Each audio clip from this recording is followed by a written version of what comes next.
कुठल्याही राज्याच्या सीमा भागामध्ये गद्देगळ हा प्रकार असायचा. म्हणजे सीमांकन करत असताना त्या गद्देगळी असायच्या की हे दानपत्र, हे दानपत्र, हे दानपत्र.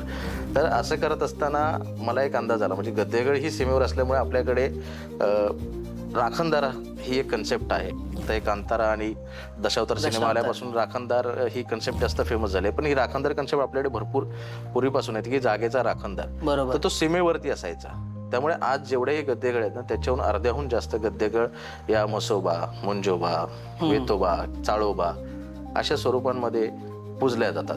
आणि आपल्या गोपाळचं जे वडापाव आहे त्याच्याजवळ मसोबाचं मंदिर आहे हे माहीत होतं. मी फार आपलं जाणं तिथे नसायचं, त्यामुळे एक दिवस मुद्दामून वेळ काढून मी आतमध्ये ते मंदिर बघायला गेलो आणि ते समोर चित्र पाहिलं तर चंद्र, सूर्य, मंगल कलश मधला फक्त जो मजकूर आहे तो शेंदुरामुळे मिटला गेला होता आणि खाली सरळ दिसते आपल्याला की तिकडे गाढवाच्या आकाराचा आहे.